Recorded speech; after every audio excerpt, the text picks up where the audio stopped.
بعد 100 عام من الآن سنكون جميعا بإذن الله مع أقاربنا وأصدقائنا تحت الأرض، وسيكون مصيرنا الأبدي قد أصبح واضحا جليا أمام أعيننا، وسيسكن بيوتنا أناس غرباء، وسيؤدي أعمالنا ويمتلك أملاكنا أشخاص آخرون لن يتذكروا شيئا عنا.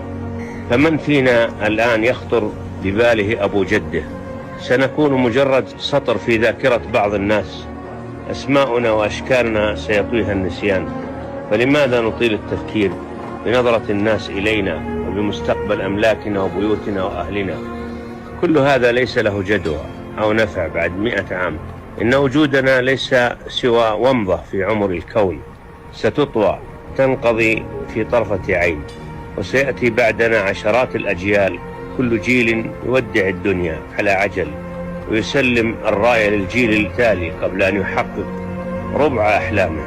فلنعرف إذن حجمنا الحقيقي في هذه الدنيا، وزمننا الحقيقي في هذا الكون فهو أصغر مما نتصور. هناك بعد 100 عام وسط الظلام والسكون سندرك كم كانت الدنيا تافهة، كم كانت أحلامنا بالاستزادة منها سخيفة، وسنتمنى لو أمضينا أعمارنا كلها في عزائم الأمور وجمع الحسنات، وخاصة الصدقات الجارية. طالما يا أخي المسلم لا زال في العمر بقية، فلنعتبر ونغير. يا لها من رحلة تبدأ من ظهر الأب إلى بطن الأم، ومن بطن الأم إلى ظهر الأرض، ومن ظهر الأرض إلى بطن الأرض، من بطن الأرض إلى يوم العرض.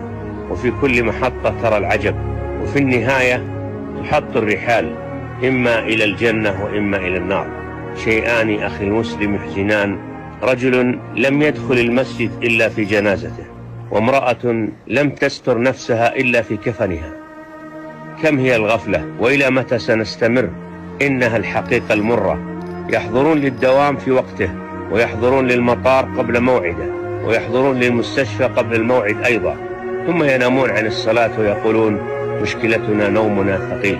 بل كما قال تعالى: بل تؤثرون الحياة الدنيا. درس لي ولك ولمن بعدنا. اللهم إنا نسألك حسن الخاتمة